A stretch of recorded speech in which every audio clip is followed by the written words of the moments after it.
Hello बच्चों, तो आज हम शुरू करते हैं कक्षा 8 का आपका तीसरा चैप्टर, जिसका नाम है संश्लेषित रेशे और प्लास्टिक। इस चैप्टर में हमें दो चीजें पढ़नी है, संश्लेषित रेशे क्या है और प्लास्टिक क्या है, इनके बारे में पढ़ना है। तो रेशे के बारे में हम शुरू करते हैं। पहले रेशे जो होते हैं इनका क्या उपयोग होता है। रेशे उपयोग में लिए जाते हैं कपड़े वगैरह बनाने के लिए या चादरें वगैरह बनाने के लिए। इनमें जितने भी जो होते हैं वो रेशों के रूप में ही होते हैं हमारे कपड़ों के अंदर। तो रेशे जो हैं वो दो प्रकार के हो सकते हैं, रेशे प्राकृतिक भी हो सकते हैं और रेशे कृत्रिम भी हो सकते हैं।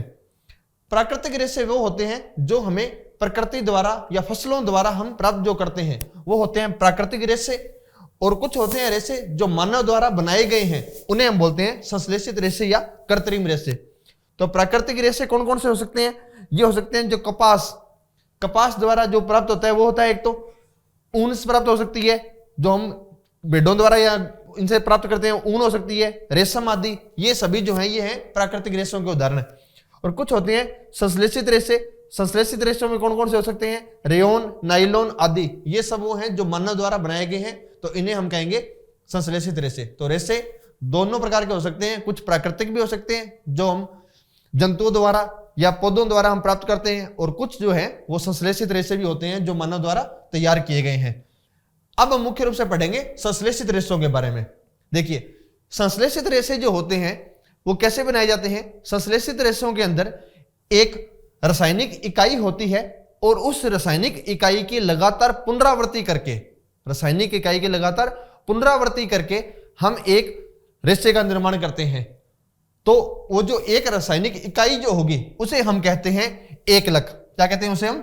एकलक। और जो पूरा रेशा जो उस इकाई की लगातार बारंबारता करके जो तैयार जो किया जाता है, एक से एक आगे जोड़ करके जो तैयार जो किया जाता है पूरा, उसे हम बोलते हैं बहुलक। तो बहुलक जो है कुछ ऐसे भी होते हैं जो प्रकृति में भी पाए जाते हैं। उसका सबसे अच्छा उदाहरण है कपास। कपास जो है उसे हम रसायन विज्ञान की भाषा में उसे हम सेलुलोज भी कहते हैं। कपास को ही हम रसायन विज्ञान की भाषा में सेलुलोज भी कहते हैं। और ये सेलुलोज जो होता है वो किसका बहुलक होता है? ग्लूकोज का। मतलब बहुत सारे ग्लूकोज जो होंगे वो आपस में जुड़ करके सेलुलोज या कपास का निर्माण करते हैं। तो यहां जो ग्लूकोज जो है वो हो जाएगा एकलक, और इसका जो पूरा बहुलक जो होगा वो क्या बन जाएगा? सेलुलोज। संश्लेषित रेशे जो है ये कौन कौन से प्रकार के हो सकते हैं? तो संश्लेषित रेशे जो है उनमें हम पहला संश्लेषित रेशा पढ़ रहे हैं जिसका नाम है रेयोन। रेयोन जो है वो कैसे आया कि हमेशा आपको पता है विज्ञान के अंदर जो आवश्यकता जो होती है वो हमेशा आविष्कार की जननी होती है। पहले क्या था कि चीन जो है, चीन ने आपको पता होगा सबसे पहले जो है ठीक है रेशम तैयार किया था एक कीट द्वारा, और चीन ने जो है इसके माध्यम से देश विदेश के अंदर रेशम का बहुत ज्यादा व्यापार भी किया था। और आपने सुने भी होंगे ठीक है कि रेशम मार्ग वगैरह भी तय कर दिए थे चीन ने उस समय। तो उस रेशम का जो था चीन ने जो बनाने की उसकी जो विधि जो थी उसे भी बहुत लंबे समय तक गुप्त रखा, और तब इसकी आवश्यकता पश्चिमी देशों द्वारा या अन्य देशों द्वारा महसूस की गई कि हमें भी ठीक है इस प्रकार से अगर रेशम जो है ठीक है ये किस प्रकार से प्राप्त किया जा सकता है, या इसके लेवल के जो कपड़े जो हैं वो कैसे तैयार किए जा सकते हैं। तो उसका एक मानव द्वारा निर्मित रूप सामने आया जिसको हम बोलते हैं रेयोन।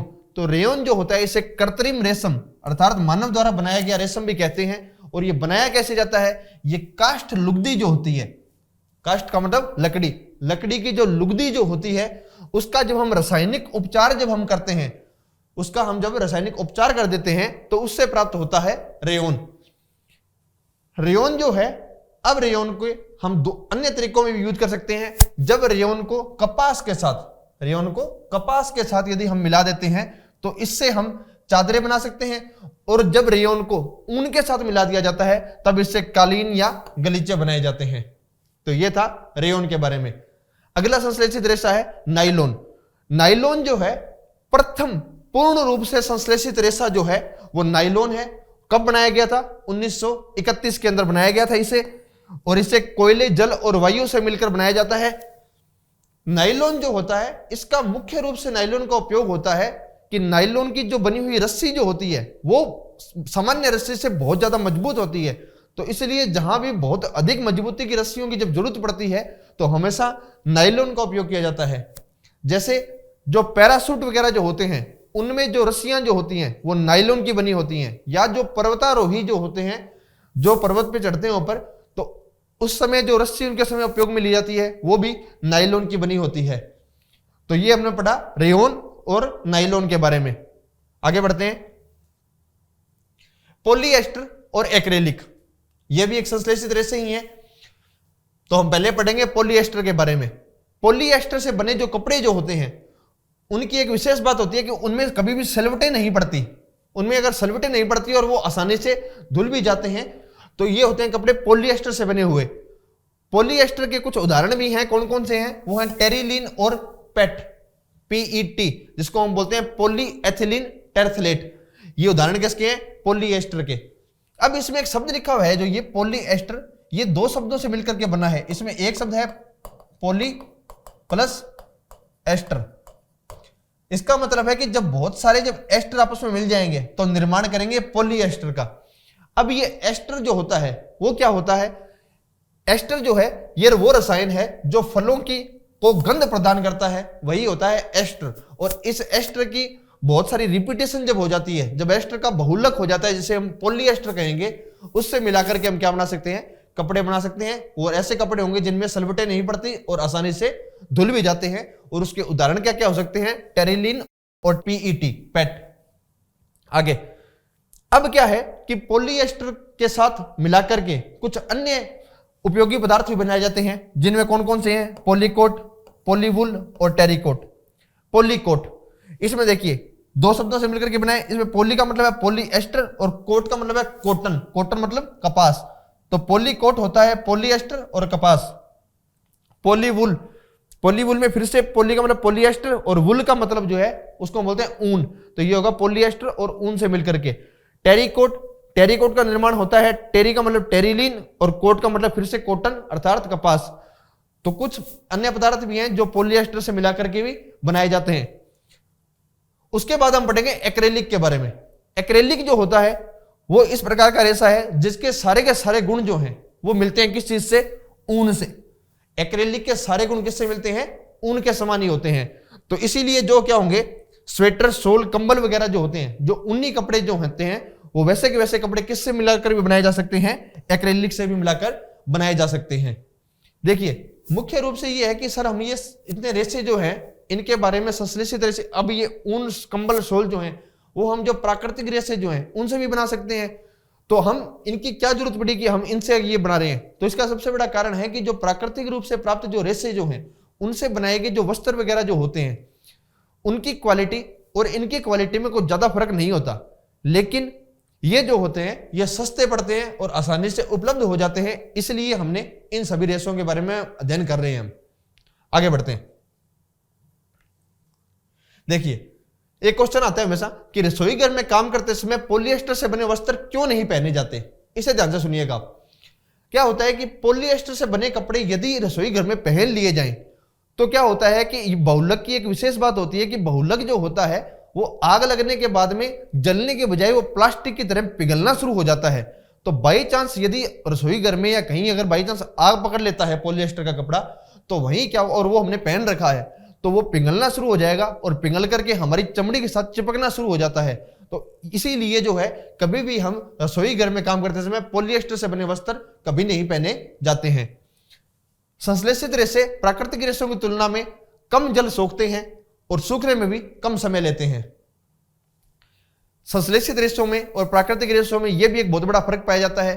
आप एक काम कीजिए, आप एक प्रयोग भी कर सकते हैं कि एक आप संश्लेषित रेशे से बनी हुई कोई चादर लीजिए और एक प्राकृतिक रेशों से बनी हुई एक चादर लीजिए। इन दोनों को जब आप बाल्टी में भिगोते हैं और उसके बाद में जब इनको आप सुखाते हैं उसे निकाल करके, तो पानी में बाल्टी से जब इनको भिगो करके जब आप निकालेंगे तो पानी का आयतन आप चेक कीजिए। जो संश्लेषित रेशे वाला जो था पानी, उसमें आयतन पानी का ज्यादा रहेगा और जो प्राकृतिक रेशे वाला जो था उसमें पानी का आयतन जो है कम रहेगा। अर्थात प्राकृतिक रेशे ने पानी जो है वो ज्यादा सोखा है, तभी उसमें आयतन जो है कम रह गया है पानी का। और जो संश्लेषित रेशे वाला जो है उसने क्या किया है कि उसने पानी कम सोखा है, इसीलिए उसमें पानी का आयतन जो है, बचा हुआ पानी जो है वो ज्यादा रह गया है। और उसके बाद जब हम इन्हें सुखाएंगे तो सुखाने में भी हम देखेंगे कि जो संश्लेषित रेशे वाला जो चादर जो होगी वो जल्दी सूख जाएगी और जो दूसरी अपनी चादर जो होगी जो प्राकृतिक रेशे वाली है उसको सूखने में थोड़ा ज्यादा समय लगता है। आगे आपको एक चित्र भी दिखाया गया है जिसके अंदर मैंने आपको पहले बताया कि नायलॉन जो होता है उसका मुख्य रूप से उपयोग जो होता है नायलॉन का, वो मजबूत रस्सियां बनाने के लिए उपयोग में लिया जाता है। तो जो पैराशूट की रस्सियां जो होती हैं वो हमेशा नायलॉन की बनाई जाएंगी, और पर्वतारोही जो भी चढ़ाई वगैरह करते हैं तो उनके लिए भी जो रस्सी उपयोग में ली जाती है जो बहुत अधिक मजबूत होती है वो भी किसकी बनाई जाती है, नायलॉन की बनाई जाती है। तो ये था रेशों के बारे में। अब हम पढ़ना शुरू करेंगे प्लास्टिक के बारे में। आगे देखिए, प्लास्टिक जो है वो भी संश्लेषित रेशों के समान एक बहुलक ही है। जैसे मैंने आपको बताया था कि रेशों के अंदर बहुत सारे क्या होंगे कि एकलक जो आपस में जुड़ेंगे और एक बहुलक का निर्माण करेंगे, उसी प्रकार से प्लास्टिक जो होता है वो भी एक बहुलक ही होता है। प्लास्टिक के अंदर बहुलक का मतलब क्या है, एक एक इकाई जुड़ेगी आपस में एक से एक आगे की तरफ। अब प्लास्टिक में क्या खास बात है, जैसे हमने रेशे में देखा था, रेशे में यह था कि एक इकाई है, उससे आगे दूसरी इकाई, तीसरी इकाई, इस प्रकार से जुड़कर के पूरे एक रेशे का निर्माण होता है। लेकिन प्लास्टिक के अंदर ये एक रेखीय रूप में भी हो सकते हैं रेशों के समान, और ये तिर्यकबद्ध रूप में भी हो सकते हैं। तो प्लास्टिक में और रेशों वालों में सिर्फ फर्क ये रहेगा मेन कि प्लास्टिक के जो रेशे जो होते हैं, रेशे जो होते हैं उनके अंदर जो एकलक जो होते हैं वो रेखीय रूप में रहते हैं, और प्लास्टिक के अंदर जो अपने एकलक जो होंगे वो तिर्यक रूप में भी हो सकते हैं। प्लास्टिक को किसी भी सांचे में डाला जा सकता है और उससे तार, कुर्सियां, चादरें, पॉलिथीन आदि बनाई जा सकती हैं। ये ऑब्वियस सी बात है कि प्लास्टिक जो होता है उसको पिघला करके किसी भी सांचे में हम डाल सकते हैं और उससे हम तार भी बना सकते हैं, उससे हम कुर्सियां भी बना सकते हैं, अन्य उपयोगी पदार्थ हम उससे बहुत सारे बना सकते हैं। प्लास्टिक जो होते हैं वो मुख्य रूप से दो प्रकार के होते हैं, एक होते हैं थर्मोप्लास्टिक और एक होते हैं थर्मोसेटिंग प्लास्टिक। प्लास्टिक कौन कौन से प्रकार के होते हैं, दो प्रकार के। पहले कौन से, थर्मोप्लास्टिक, और दूसरे कौन से, थर्मोसेटिंग प्लास्टिक। थर्मोप्लास्टिक वे प्लास्टिक होते हैं जो उष्मा देने पर विकृत हो जाते हैं या उनकी जो आकृति जो होती है उसमें परिवर्तन आ सकता है, तो उसे हम बोलते हैं थर्मोप्लास्टिक। थर्मोप्लास्टिक के कौन कौन से उदाहरण हो सकते हैं, पॉलीथीन और पीवीसी। पॉलीथीन आप नॉर्मल जानते हो, जो थैलियां वगैरह जो हम यूज करते हैं वो होती है पॉलीथीन, और एक होती है पीवीसी। पीवीसी की फुल फॉर्म होती है पॉलीविनाइल क्लोराइड। तो ये जो उदाहरण जो होते हैं ये होते हैं थर्मोप्लास्टिक के, और हम पॉलीथीन और पीवीसी के बारे में बहुत विस्तृत चर्चा के रूप में हम आगे वाली कक्षाओं के अंदर हम पढ़ेंगे इनके बारे में आगे भी। तो थर्मोप्लास्टिक अभी के लिए आपके लिए सिर्फ इतना है कि थर्मोप्लास्टिक क्या होंगे, थर्मोप्लास्टिक वे होंगे जो ताप के प्रति जो होते हैं वो जब उन्हें गर्म किया जाता है तो वो विकृत हो सकते हैं और अधिक ताप जो वो सहन नहीं कर सकते। तो ये होंगे थर्मोप्लास्टिक। और थर्मोसेटिंग प्लास्टिक वो प्लास्टिक होते हैं जो गर्म करने पर उन पर कोई प्रभाव नहीं पड़ता, अर्थात वो उष्मा के प्रति कोई भी अपना व्यवहार में परिवर्तन नहीं दिखाते, उसे हम कहते हैं थर्मोसेटिंग प्लास्टिक। इसके कौन कौन से उदाहरण हो सकते हैं, इसके उदाहरण होंगे बेकेलाइट और मेलामाइन। तो थर्मोसेटिंग प्लास्टिक के उदाहरण कौन कौन से हैं, बेकेलाइट और मेलामाइन। तो ये दोनों किस प्रकार के होंगे, उष्मा के कुछ अलग, क्योंकि उन्हें उष्मा देने पर उन पर कोई प्रभाव नहीं पड़ता। अगला बेकेलाइट जो है उसका उपयोग क्या किया जाता है, बेकेलाइट का उपयोग बिजली के स्विच और बर्तनों के हत्थे बनाने में उसका उपयोग किया जाता है। क्योंकि बिजली के स्विच अगर हम बनाएंगे तो बिजली के स्विच से क्या होगा कि उसमें अगर बाई चांस अगर उष्मा आती भी है, गर्म हो भी जाता है, और यदि वो बेकेलाइट का बना हुआ है, और बेकेलाइट हम जानते हैं थर्मोसेटिंग प्लास्टिक है, तो वो गर्म होने पर भी वो पिघलेगा नहीं। तो क्या काम करेंगे, बेकेलाइट से हम बिजली के स्विच बना सकते हैं, और बर्तनों के जो हत्थे जो होते हैं, क्योंकि अगर वो क्या होगा, बर्तन जो मान लो गर्म है और अगर धातु का बना हुआ यदि अगर उसका हत्था लगा दिया एक, तो वो धातु के कारण वो हत्था भी गर्म हो सकता है उसका। तो उसके बजाय हम हमेशा किसका यूज करते हैं, बेकेलाइट के हत्थे भी हम लगा सकते हैं बर्तनों के। मेलामाइन से क्या क्या कर सकते हैं, मेलामाइन से फर्श की टाइल बन सकती है, और रसोई घर के जो बर्तन जो होते हैं वो भी किससे बनाए जाते हैं, मेलामाइन से। अब रसोई के बर्तन जो हैं उन्हें कितनी भी उष्मा देंगे हम, वो किसके बने हुए हैं, मेलामाइन के, और मेलामाइन थर्मोसेटिंग प्लास्टिक है, तो ये भी क्या होगा, कभी गर्म करने पर इसमें कोई प्रभाव नहीं पड़ेगा। प्लास्टिक का उपयोग आजकल धातुओं के विकल्प के रूप में किया जा रहा है। क्योंकि क्या क्या कारण है, क्योंकि ये क्या, इनका भार कम रहता है, इनका सामर्थ्य अच्छा होता है और इनकी कीमत भी कम रहती है। इसीलिए हम देख रहे हैं कि जो पहले चीजें धातुओं की बना करती थी या लोहे की, एल्यूमिनियम की बना करती थी, उनकी जगह हम लगातार आजकल यूज कर रहे हैं किसका, प्लास्टिक का। इसका आप नॉर्मल सा उदाहरण भी देख सकते हैं कि जैसे हमारे पहले पुराने जमाने में जो भी नल वगैरह जो लगते थे वो सारे या तो स्टील के या एल्यूमिनियम के या इनके बने होते थे। आजकल जो बनते हैं वो ज्यादातर प्लास्टिक के आते हैं। क्यों, क्योंकि इनका क्या होता है, भार भी कम रहता है, सामर्थ्य भी अच्छा होता है और इनकी कीमत भी कम होती है। प्लास्टिक के इनके अलावा कुछ और गुण भी हैं। प्लास्टिक अनअभिक्रियाशील है।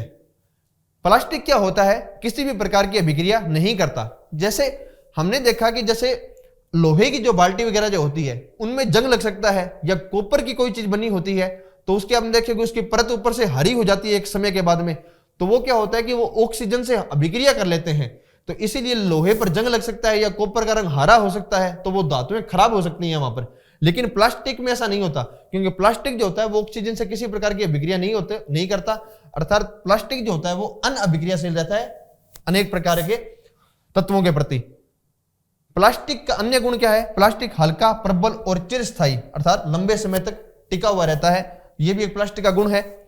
प्लास्टिक कुचालक होता है, ये हम पहले ही पढ़ चुके हैं कि प्लास्टिक जो होगा विद्युत का कुचालक रहेगा, तो ये प्लास्टिक के कुछ अभिलाक्षणिक गुण हैं। देखिए अब प्लास्टिक के हमने यूज पढ़े हैं, तो कुछ ना कुछ तो प्लास्टिक के नुकसान भी होंगे, तो ये हम प्लास्टिक के जो नुकसान जो हैं इनके बारे में हम देखेंगे। और प्लास्टिक का मुख्य रूप से जो विपरीत नुकसान जो है इसका वो पड़ता है सबसे ज्यादा पर्यावरण के ऊपर। तो पर्यावरण के ऊपर इसके क्या क्या नुकसान है वो हम देखने की कोशिश करेंगे यहाँ पे। और पर्यावरण की दृष्टि से जो होता है, पदार्थ जो होते हैं वो दो रूपों में बांटे जाते हैं, एक होते हैं जैव निम्नीकरणीय और एक होते हैं जैव अनिम्नीकरणीय। जैव निम्नीकरणीय वो पदार्थ होते हैं जिनको हम एनवायरमेंट में बाद में जब हम कहीं भी रखते हैं और धीरे धीरे जो है वापस वो समाप्त हो जाते हैं अपने आप, तो उसको हम बोलते हैं जैव निम्नीकरणीय। और कुछ होते हैं जो हमारे वातावरण में पड़े रहे और बाद में जो है वो यदि नष्ट ना हो तो उसको हम बोलते हैं जैव अनिम्नीकरणीय। तो हमारे जो प्लास्टिक वगैरह जो हमने पढ़े हैं इनकी सबसे बड़ी दिक्कत यही है कि ये जैव अनिम्नीकरणीय है, तो ये कभी खत्म नहीं होंगे। खत्म नहीं होंगे तो क्या होगा, इसमें दिक्कत रहती है हमेशा कि जिनका डिस्पोजल अगर अच्छे से नहीं हो पाएगा तो हमेशा वो क्या करेंगे, पर्यावरण को खराब करेंगे। ये आपको सारणी दी गई है जिसमें आपको कुछ बताए गए हैं, कुछ पदार्थ ऐसे हैं जो जैव निम्नीकरणीय है और कुछ पदार्थ बताए गए हैं जो जैव अनिम्नीकरणीय है। जैसे आपको बताया गया कि सब्जी, फलों के छिलके आदि ये सब कुछ जो होंगे ये अपने आप एक समय के बाद में समाप्त हो सकते हैं या सूक्ष्म जीवों द्वारा इनको नष्ट किया जा सकता है, तो ये होंगे जैव निम्नीकरणीय। कागज वगैरह जो है इनका भी सूक्ष्म जीवों द्वारा अपघटन किया जा सकता है, तो ये भी होंगे जैव निम्नीकरणीय। लेकिन ये यहाँ जो लिखे हुए आपके प्लास्टिक की थैलियां या टिन, एल्यूमिनियम या अन्य धातुओं के डिब्बे, ये सभी वो हैं जिनको सूक्ष्म जीवों द्वारा अपघटित नहीं किया जा सकता, तो ये क्या हो जाएंगे, जैव अनिम्नीकरणीय। तो आप समझ गए होंगे कि एनवायरनमेंट की दृष्टि से जो है इनका सबसे बड़ा नुकसान जो है वो यही है कि एनवायरनमेंट के अंदर इनको हम जो है पर्यावरण जो है इनसे बहुत ज्यादा दूषित होता है। क्यों? क्योंकि ये प्रकृति के अंदर किस रूप में रहते हैं, जैव अनिम्नीकरणीय रूप में रहते हैं, अर्थात सूक्ष्म जीवों द्वारा इनका अपघटन नहीं हो सकता, तो इसीलिए जो है ये एनवायरनमेंट पे इनका विपरीत प्रभाव पड़ता है। अब क्या है कि पर्यावरण में इनका विपरीत प्रभाव है और हमने पहले इनका देखा कि इनके उपयोग भी बहुत ज्यादा हैं, तो हम क्या करें ऐसा कि जिससे क्या हो कि एनवायरनमेंट पे, पर्यावरण में इनका प्रभाव भी कम हो और हम इन्हें उपयोग में भी ले सके। तो इसके लिए एक सिद्धांत उपयोग में लिया जाता है जिसका नाम है 5R सिद्धांत। कौन सा सिद्धांत है? 5R सिद्धांत। तो 5R सिद्धांत से क्या हुआ, मतलब है 5R का, 5R का मतलब है, पहले R का मतलब है रिड्यूस, दूसरे R का मतलब है रीयूज, तीसरे R का मतलब है रिसाइकल, चौथे R का मतलब है रिकवर, पांचवें R का मतलब है रिफ्यूज। रिड्यूस का मतलब क्या है कि एक हम उपयोग ही कम करें, प्लास्टिक की वस्तुओं का उपयोग ही कम करें। जैसे मान लो कि हम कोई बाजार वगैरह से कोई सामान लेके आते हैं तो उसमें ये है कि जितना हो सके हम कागज की थैलियों का उपयोग करें, हम जो प्लास्टिक की थैलियां जो है उनका कम से कम उपयोग करें। तो पहला तरीका ये हो सकता है कि हम उनका उपयोग कम करें। दूसरा है रीयूज। रीयूज का मतलब है पुनः उपयोग करें।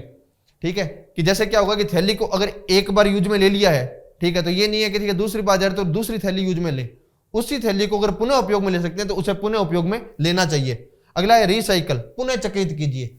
जैसे एक प्लास्टिक की बनी हुई वस्तु जो है वो मान लो यदि खराब हो जाती है या टूट जाती है तो उसी को क्या है कि रिसाइकल किया जा सकता है। जैसे उसी को पिघला करके फैक्ट्री वगैरह में उसी को पिघला करके उससे दूसरी अन्य वस्तुएं बनाई जा सकती हैं, उसको हम बोलेंगे रिसाइकल। और जो बनी हुई वस्तु जो है उसको हम वापस यूज में ले लेंगे, उसको हम बोलेंगे रिकवर, अर्थात हमें पुनः प्राप्त कर लिया। तो आपका नेक्स्ट R का मतलब है रिफ्यूज। रिफ्यूज का मतलब होता है उपयोग ना करना। तो ये था हमारा 5R सिद्धांत जिसमें हमने देखा कि पर्यावरण को नुकसान ना पहुंचाए बिना भी किस प्रकार से हम प्लास्टिक का हम उपयोग कर सकते हैं। तो यह था जो आपका चैप्टर जिसका नाम था संश्लेषित रेशे और प्लास्टिक। तो हम मिलते हैं नेक्स्ट चैप्टर में। Thank you.